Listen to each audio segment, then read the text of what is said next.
This hour of the Alan Autry Show is sponsored by Sinlaw, the most realistic artificial grass in the Central Valley. From NFL quarterback to Hollywood to the mayor's office, and now behind the mic at KXEX, this is the Alan Autry Show. No retreat.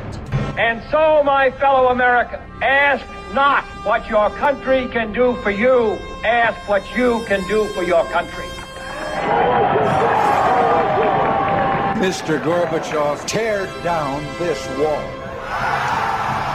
What the hell's going on out here? Everybody crabbing out there. Nobody. That the only thing we have to fear is fear itself. Today, I consider myself the luckiest man on the face of the earth. I'm not fearing any man. Mine eyes have seen the glory of the coming of the Lord. So 5 seconds left in the game. Do you believe in miracles? Yes! Unbelievable. Free at last! Free at last! Thank God Almighty! We are free. You're listening to the Alan Autry Show on the best talk in town. Talk Radio 1550 KXEX. And welcome to Alan Autry No Retreat. It's Thunderous Thursday here in Fresno, California, and so honored and humbled to have you with us today. Man, I look at my life and I'm thinking, you're there driving home from the show. We got a couple of projects going, a couple of movies in development, and some news on that I'll share with you later on. Good news. I think, man, you know, I say it all the time, but dadgummit never ceases to amaze me. Life is so unpredictable. I mean, if you would have told me when I was doing the Sunglasses and Autographs, my second season, The Heat of the Night, down in Covington, Georgia, living the life, that I would ever run for the mayorship of any city, much less Fresno, California, which is a place I love to me. It's the shining city on the hill. Yes, even in California, there's still some hills that have shining cities setting on them. They're dwindling by the moment, but in between San Francisco and L.A., which some refer to as Sodom and Gomorrah, not me, but if you buy that analogy, in the middle of the state is a wonderful community called Fresno, California, and the entire San Joaquin Valley, which it is so different in the attitudes, principles, and values that the people hold dear in majority than apples and oranges when you compare them to Los Angeles and San Francisco. They actually call it, I've heard it referred to where I live here now, as the other California.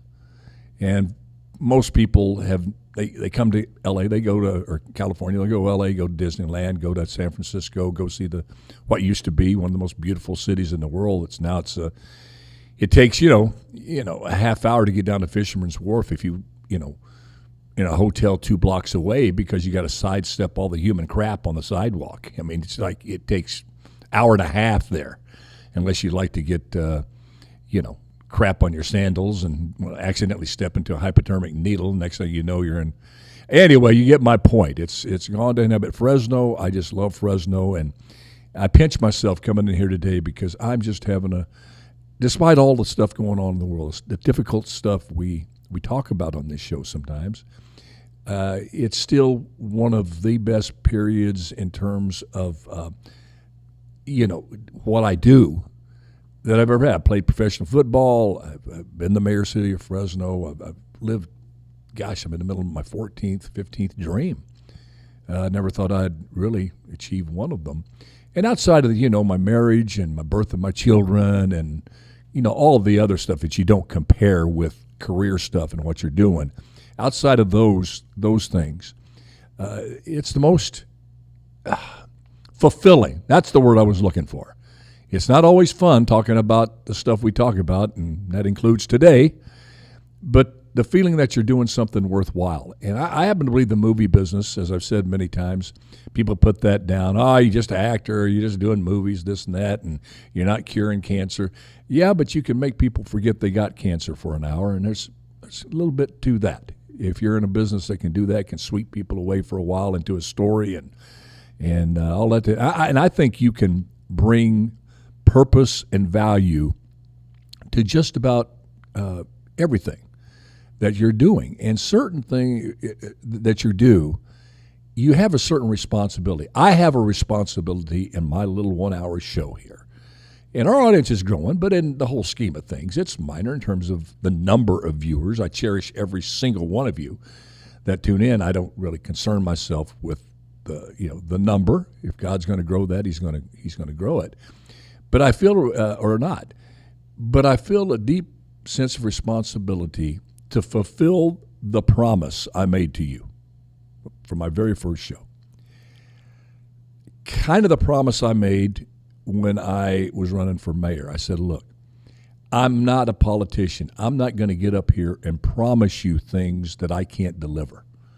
I'm not going to say I'm going to get this downtown general plan done and passed, and your downtown is going to be revitalized. I promise you that. I promise you I'm going to go get more water for our farmers and our cities. I'm going to promise you that. I couldn't because I didn't really have it in my power to do that.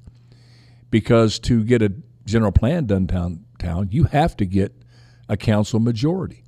I did not have. I could say I'm going to do my best and work hard as I can to do that, to get that done. But I'm not going to sit and promise you things I don't have the power to deliver. I don't have the power to deliver more water. I can fight like hell to go get it, which I did, and we got more water. We did get a downtown plan. But what I kept the things that I had control over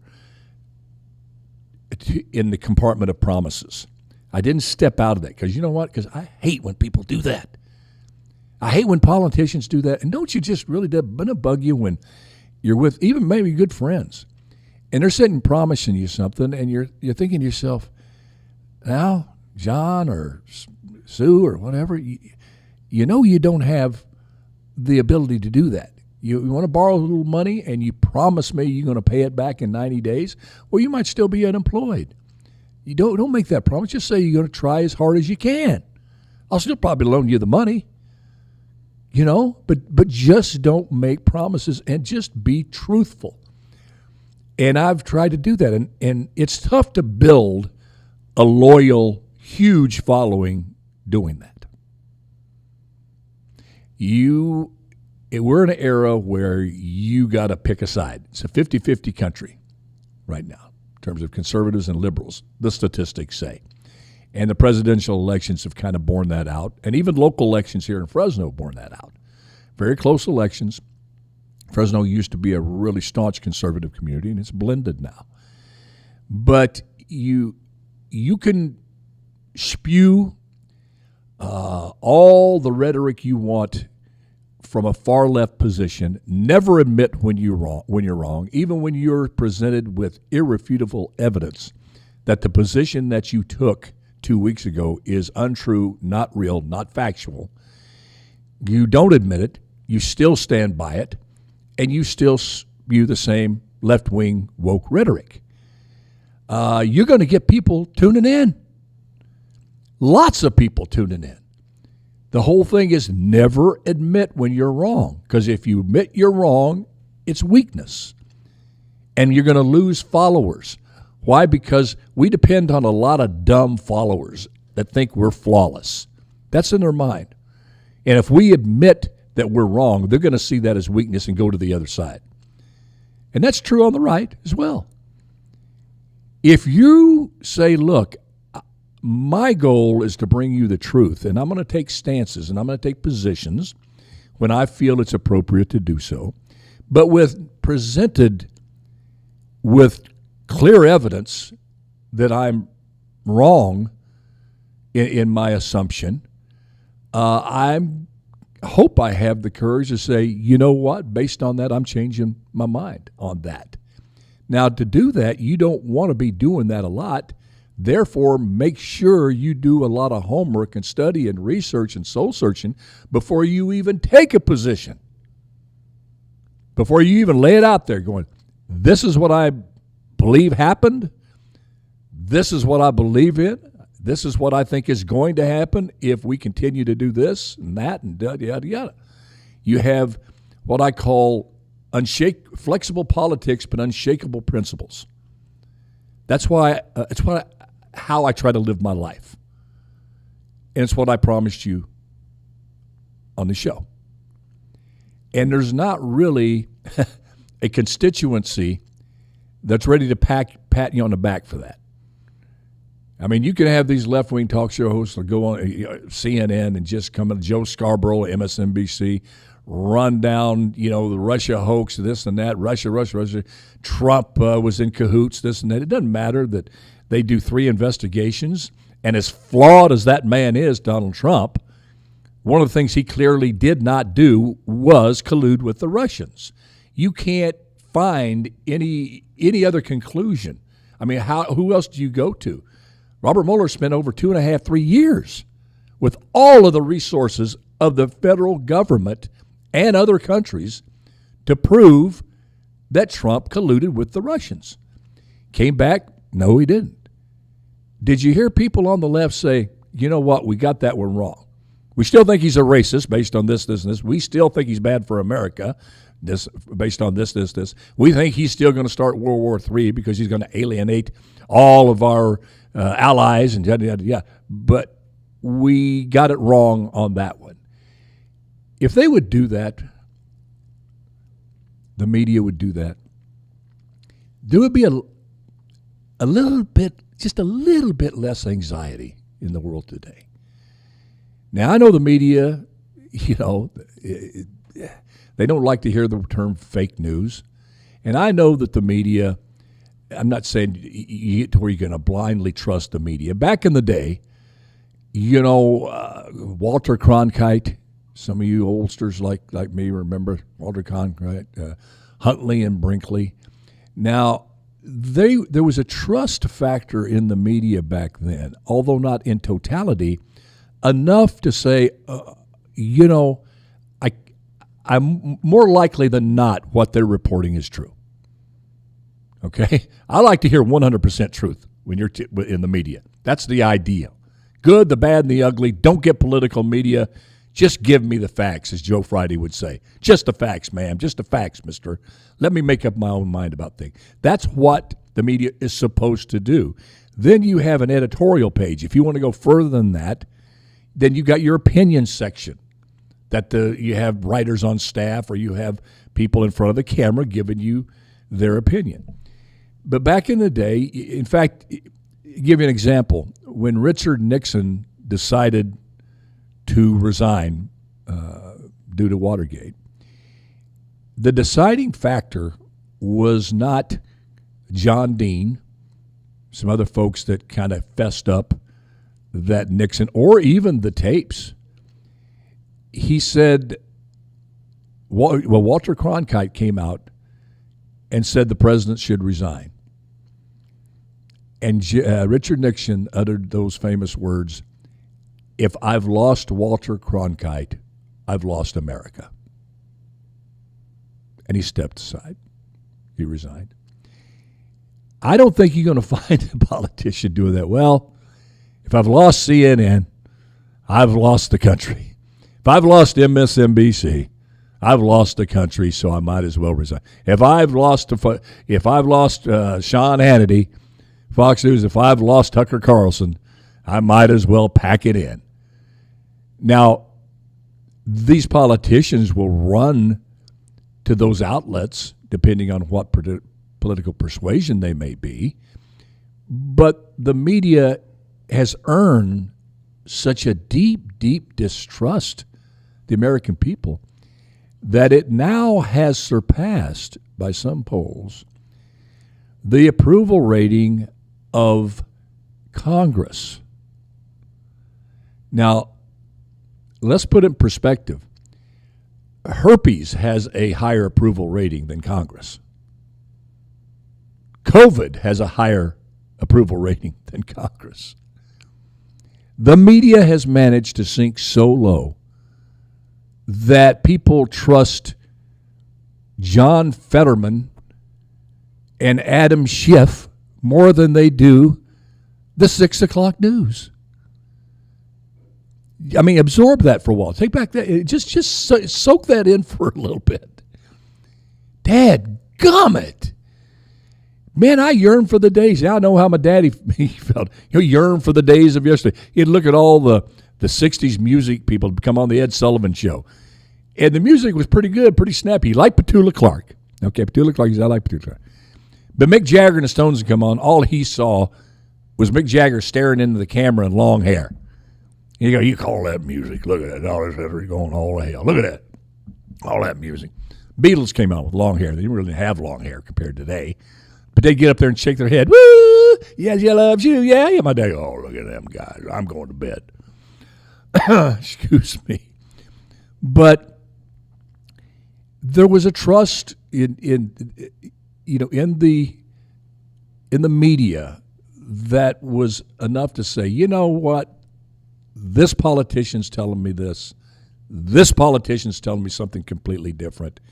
My goodness, let me make up my mind. I need to have somebody help me make up the mind. And the media kind of helped. And the only reason I brought up that story about my dad, because he yearned for days of yesterday, like I am right now, yearning for the days that you had just a healthy mistrust of the media. You always want to have that, but you don't want to get to the point where the cliche goes, when a person in the media, how do you know when a person in the media is lying? When their lips move. We're there. You know the first thing I ask myself, and I don't think I'm alone out there with folks listening and watching online. Right now, I turn on the news, somebody starts talking. You know the first thing that comes through my mind is, boy, I'm going to get to know what's going on here. They're going to inform me. As soon as they open my mouth, I'm saying, what agenda do they have? Excuse me. What's their agenda? Where's their political persuasions? Because that's the filter I'm going to be receiving through that information through. Their opinions, not reporting the news. How do I know? Let me just give you a few examples. The media, and again, there's no partisanship in this. Please, folks, the trigger of saying the name Donald Trump just triggers people, like Hillary Clinton. Right? There was an old series called Dobie Gillis back in the day. You guys remember this? Remember Maynard G. Krebs? Guys, folks my age, TV show. He played a beatnik, and every time you said the word work, because they were known to be lazy back then, Maynard G. Krebs would go, work. Well, now you say Donald J. Trump, Hillary Clinton. Hillary Clinton. It was just a spontaneous reaction. Try, for the sake of just a few minutes here, set that aside. Just let me use them as examples to kind of make my inarticulate point that I'm trying to make, okay?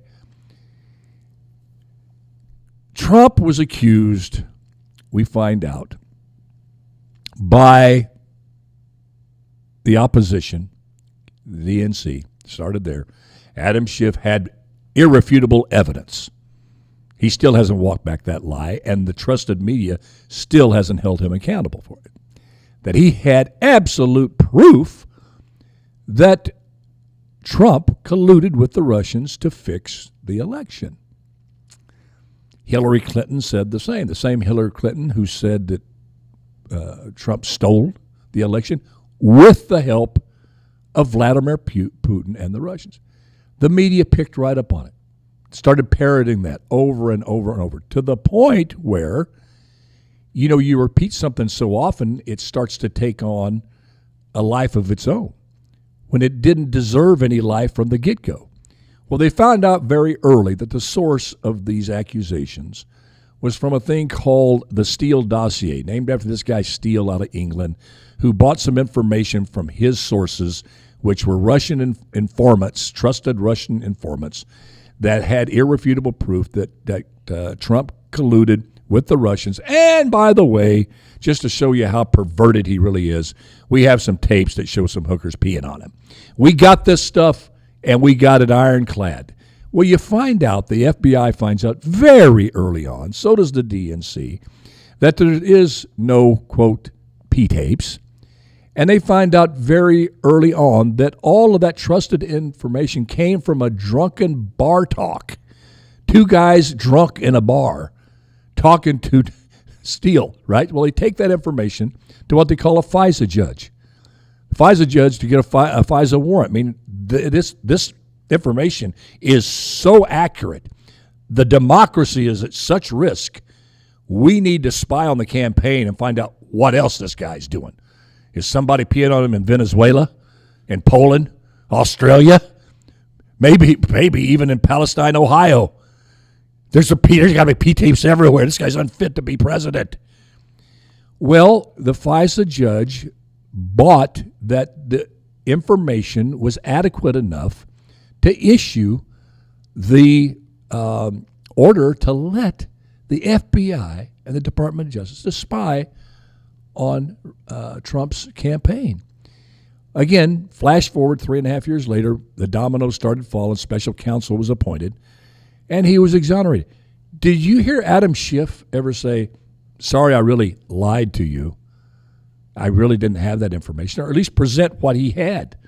Was he lied to by somebody else that he trusted? No, you didn't hear any of that. You heard none of the media. They just turned the page. Well, you've been lying to the people for 3.5 years. You've wounded people. You've made people distrust their president to a level that causes anxiety in their life. Kids wanting to believe in their president, like back in the days with John Kennedy, FDR, man, even Bush. It wasn't like you demonized this guy. You were wrong on that issue. You got all these other issues you can go for. You can't apologize for that and say sorry to the American people that you kept reporting this nonsense? No, is the answer. Okay, let's move on to just another example. A young man named Kyle Rittenhouse. Okay?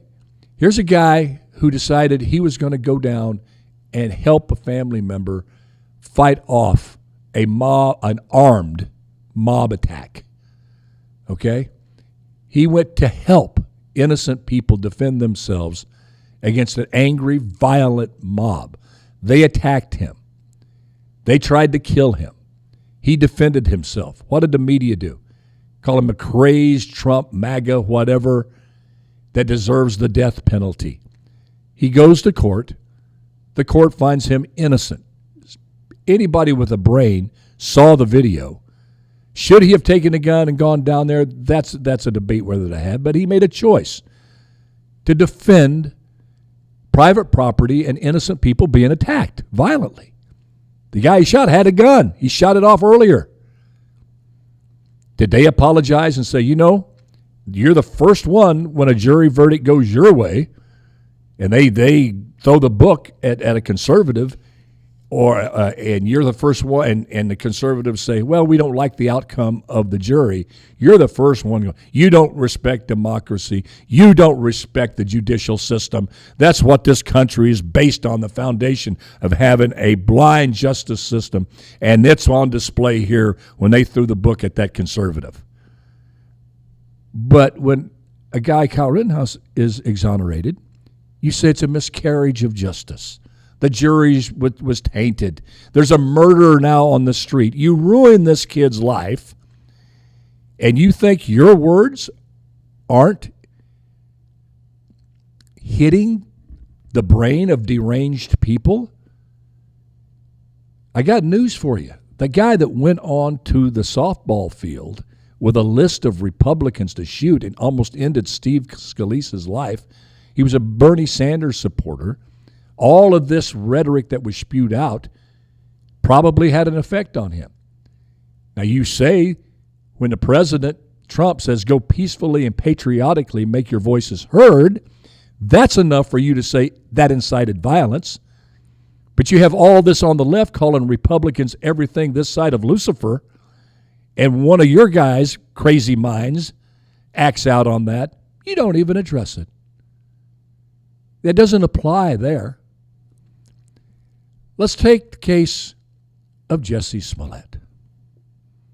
Here's a guy whose story right off the bat, anybody with half a brain would know that it didn't happen. Somebody in Chicago comes back or goes to a media outlet, calls a media outlet, and says that he was attacked by two black MAGA supporters who beat him up and said, "This is Trump country."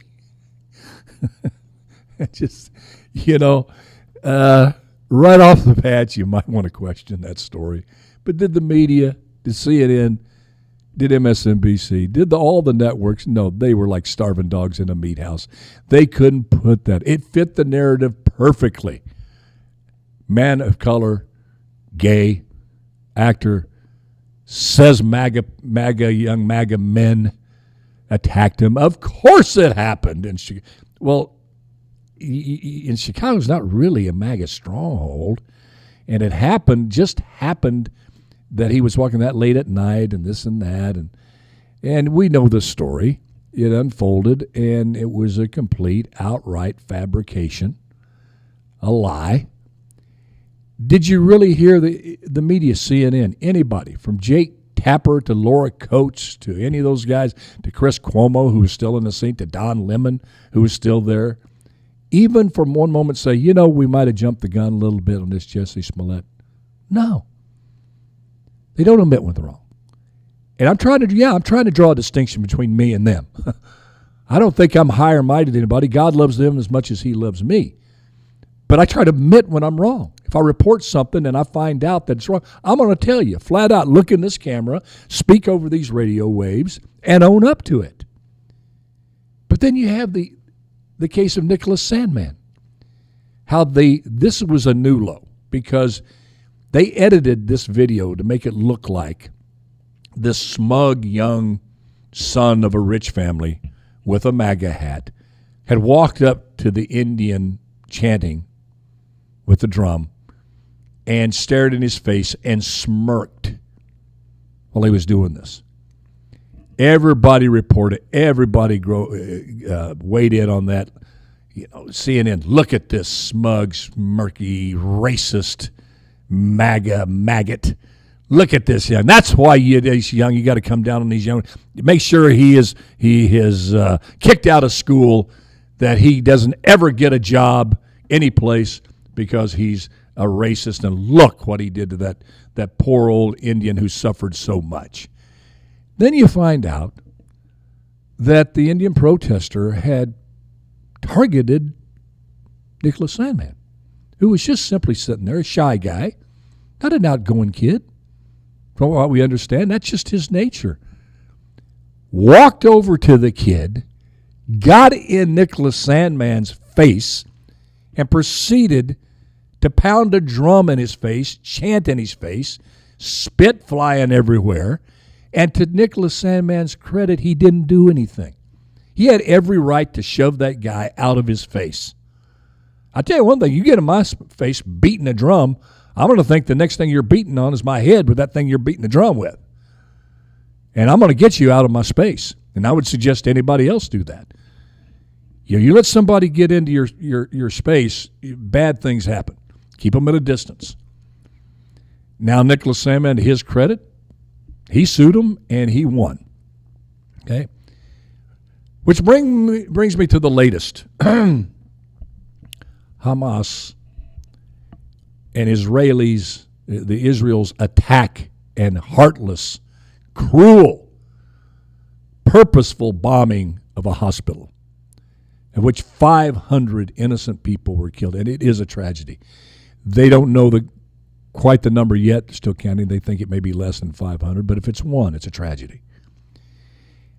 Immediately, Hamas said, Israel did this. So if Hamas said it to the media, it must be true. So they started it. They reported as fact. Israel hits a hospital, killing 500 women, children, and men. Right? All over. Riots immediately break out all over the world, from Beirut to Baltimore, everywhere in between. Well, Israel came out and said, hold on. We have evidence that it was not one of our missiles. We don't do that. We don't purposely target hospitals. This had to be from someone else. And they had evidence and proof of that someone else. Now, you know that they didn't want to share that with the world, because who would want to share their intelligence gathering capabilities to the enemy? Because they're very sophisticated. I mean, you talk about a little country that have countries all around them want to wipe them off the face of the earth. They invest quite a bit in intelligence gathering, because if they do succeed, Israel's going to know when they're coming, because they're going to fight like the Dickens. They're not going to sit back idly and have another Holocaust happen. I guarantee you that. Well, they were forced to share that evidence because of world opinion. Everything was out of control with this scenario that Israel was behind this. Now you have Joe Biden flew over there, which we'll talk about that on another show. I mean, I didn't have enough time on this show, but I got to talk to you about that and give you my opinion on that. Joe Biden goes over there, sees the proof. He's presented a presentation showing visual proof that's irrefutable, audio proof, and then what they call open source. I don't know what that is. I guess but anyway, they had a ton of information that showed, including audio of the terrorists talking about the misfire, that it was their rocket that went up and malfunctioned and hit the hospital. And by the way, out of all of the rockets, they say that Hamas and Islamic Jihad sends over to Israel, a third are duds. Thirds don't make it. They malfunction. So it's not a rare occurrence. You can't get up there and say, oh, gosh, every rocket made except that one, and it fell in the hospital. No, it's a common occurrence. Plus, the crater that was left was not a crater.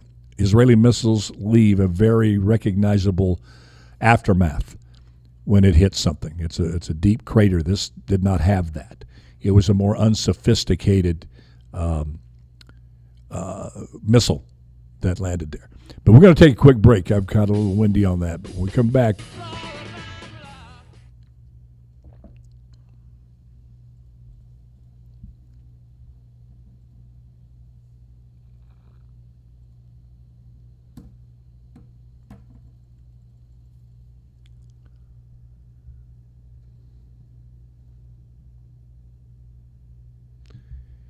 I'm ready anytime you want to come back. Excuse me, folks.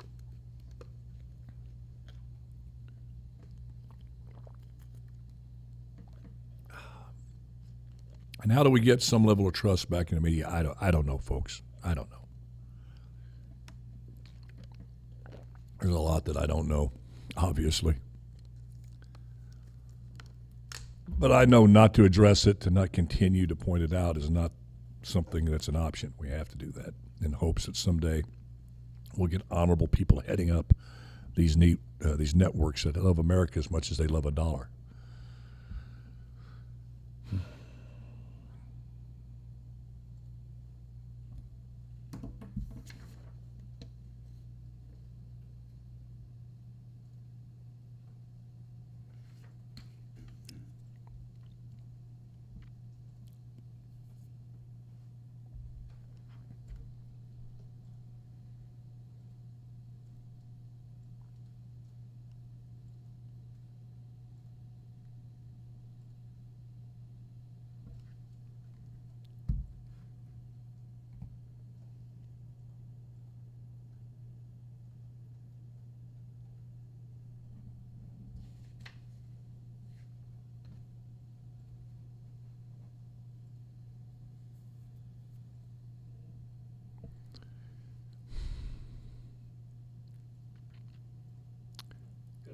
All right, bud. Coming back on radio, folks. In my life of keeping me on track and getting me back on track when I go off track, which is often. Truth in reporting. Is that an oxymoron nowadays? But we'll pick it up where we left off in the break. This latest example of the press getting it wrong, that it was clearly not Israel that bombed the hospital. It was an errant or malfunctioning missile from Hamas's partner in crime, Islamic Jihad. And its evidence is irrefutable. And you're seeing the media, even the Western media, starting to walk this back. And do you know, to show you how crazy this is, You know the first media outlet that said, hey, you got it wrong. It wasn't an Israeli missile. It was a missile from Islamic Jihad. It'll blow your mind if you haven't already heard it. It wasn't the New York Times that came forth. It wasn't ABC, NBC, CBS. It wasn't the Washington Post. It was, get ready, because this is going to show you just how crazy the world is. It was Al Jazeera. Does that name ring a bell? Al Jazeera was the propaganda machine used by radical Islam in a radical world, especially during the Gulf Wars, to just lambast America every turn. Al Jazeera was there front and center, pointing out what Big Satan was doing over there in the Middle East. I don't know what's happened to Al Jazeera. Last time I checked, they weren't owned by Rupert Murdoch. They were still owned by some folks in the Arab community. Al Jazeera had enough integrity, enough courage to say, you know what, this is wrong. We got it wrong. We're not going to cover it up. We're going to tell the truth. And I think it's mindful, at least tomorrow they may completely blow it on something else. But on this story, which is huge, because it could incite World War III, they didn't get that right. That was not. I'm not exaggerating. It shows me that whoever's behind that network does have the capacity to admit when they're wrong, at least in that instance. What gives me further hope is that this is a big one to miss. This is one, you tell a lie so bad you never admit it. I doubt OJ will ever admit that he killed his wife. He knows he did, but he's never going to admit that. To get this one wrong is a really big thing. Lives will be lost because of this. I mean, there was the 2 Swedes that were killed by crazed Muslim gunmen. So you don't hear anything from the mainstream media. You don't, they just stop covering it, stop saying that Israel did it. That's not enough, dadgummit. You think that you just stop saying Israel didn't do it. You don't go back and correct your mistake and say, hey, we jumped to conclusions here. We promise not to do that again because we know the world's a tinderbox ready to explode any time into World War III and these sort of things. We got to make sure we get them right because this is a little bit more important than getting it wrong with Jesse Smollett. It's a little bit more important than getting it wrong with Nicholas Sandmann. It's a little bit even more than with the Trump deal, as horrible as that was. These are kind of instances that start world wars. And the New York Times, you didn't report. You're all catching up with the truth, trying to catch up with Al Jazeera. Can you have a come to Jesus moment with yourself, media? Washington Post, New York Times, San Francisco Chronicle, LA Times, CBS, NBC, ABC, MSNBC, all of them. Can you have a moment of self-reflection and absorb that? You have an outlet called Al Jazeera who's more committed to the truth than you, even if it makes them look bad. Excuse me. So I tell you, I've got to sit up here. I told you the truth. I never thought I would ever hear myself say, you can trust Al Jazeera more than you can the New York Times. You talk about an alternative universe. If you would have told me back during the Iraq War, I would ever utter those words. As much as I distrusted the New York Times, in fact, I remember myself saying that. I actually took up for the media. I remember talking to some folks who were getting out in the media, some of my further right brethren. They're hammering this and that. And I remember saying, well, yeah, but we got to count our lucky stars. At least they're not Al Jazeera. I said that. Jeremy, help me. Help me. God, son, it didn't look. This corrupt press is just drive. Oh, my gosh. Okay. We just got a few minutes left. I got so many subjects I could have, but I want to talk about this because it's near and dear to me. And that's a situation in Chicago, because I just have a place in my heart for at-risk kids. I was an at-risk kid, moved 6 times in 5 years, only child. Abject poverty, I can go on and on. It's not sob story, it's just fact.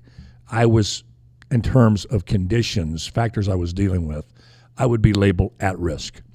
Excuse me, if it wasn't for a great mother, great stepfather, and some great teachers along the way that helped me through some very difficult times. I may be tatted from my neck to my toes, eating slop at San Quentin. In Chicago, a tragedy occurred a couple of days ago. A young Palestinian boy, 6 years old, was stabbed to death, and his mother stabbed. The mother's fighting for her life. The child tragically is gone. Stabbed by an individual, they say, who used to be a family friend and just snapped and turned on them. And last night, Laura Coates, who I happen to like, I watched CNN, Fox, and they're getting some folks on CNN. They're a little bit further to the center. Now, when you start that far off to the left and you go twice as far to the middle, you're still a long ways from the middle. You got a long ways to go. But she's, I think, a good person, likable person. And they had the great uncle and another family member of the young man on the show. And they, through the tears, talked about this young man and how full of life he was, and how he was the life of the party, and that just everybody loved him. And then Laura said, excuse me, she says, I want to go into this further. I want to dig deeper dive into this. So they went to break. They come back. Spent about 10 minutes. Now, 10 minutes on TV time is a long time for an interview. With these family members talking about why they think this happened. And they believe that the man who killed him was triggered by the Israel-Israeli conflict. And because the kid was Palestinian, that he just snapped and killed him because of that. Excuse me. Then they went in. He says, well, why do you think that is? What is the source of all this anger? And they proceeded to talk about it, and in depth about this child and the reasons behind the tragic death. Then in the next segment, she had a female rabbi, and an imam talking about the reasons behind this death. And I'm not saying they shouldn't have covered that. Absolutely, she should have covered that. But I'm sitting there thinking, my goodness, in Chicago, do you know how many kids are killed every year? Black kids, people of color. Every single day, it seems like some young child's life is cut short, murdered, and you don't cover it at all. You don't do a deep dive and a deep discussion on why you have the violence, youth violence, and youth death and murder rate that for about the umpteenth straight year leads the nation in the loss of young life, of young girls and boys of color. I've never seen anything even close to a semi-dive into it to discuss the reasons why. And I'm going to tell you what I think it is. It's very cynical, but I believe it to be true. Because if they did do a deeper dive, if they had some family members there of a kid who was tragically killed by gang fire, just meanness in Chicago, you would have to go into the subjects of broken homes. You would have to broach the subject of fatherlessness. Of 80% of these homes don't have a father around in Chicago. You would have to go into the issue of rampant drug use. You would have to go into the school systems, how it's failed our kids in Chicago, that you have some of the least prepared teachers, bad teachers in some of the toughest conditions. Most of these kids are dropouts.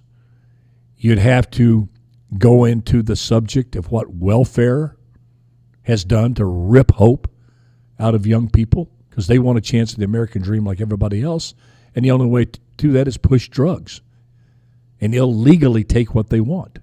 They kill each other doing that. And the left does not want to have that discussion. Liberal media outlets don't want to have that discussion. Why? Because anything that may criticize the teachers' union, school system, they're going to protect them. Okay? Talk about fatherlessness. Why are you going to talk about fatherlessness being a factor in kids growing up dysfunctional when you don't even believe in a father? You've bought this woke, gender-neutral stuff. In fact, you want to do one of the biggest dirty words in the left, far left, patriarchy. To have a strong man in the house for your kids to look up to is horribly dysfunctional and sick. That's what they believe. They don't want to have that discussion of crime when there is a father in the house and the father's there doing what a father's supposed to do, keep young teenagers in line and instituting consequences when they start early. No, it's better to have no father around and have a mother there being totally overwhelmed with 3 or 4 kids trying to discipline them, keep them in school, keep them off drugs. That's the way, that's the family unit. That's best. How do I know this? Was because BLM had it in their charter to destroy the nuclear family unit. You know what the nuclear family unit is? It's a unit with a mother and a father. That's the nucleus. That's the model. One of their missions was to destroy that. They've since taken it off their website. But if the website, a Nazi website, got called out about having "We Hate Jews" on the website, and they took it off the website, you think they're going to suddenly stop hating Jews? Same with BLM. All right, folks. I love you. When I hear that music, it's time to go. I'm not good at setting up exits. I hate goodbyes. Maybe that's what it is. I hate goodbyes. But good Lord willing, creek don't rise. I'm going to see you on Tuesday. I won't be here Friday. Monday, I've got something I got to do. But till then, I'll see you on Taco Tuesday. God bless you. God bless America. Do your best. Let God do the rest. And it'll turn out exactly what it's supposed to. Love y'all. Bye-bye now.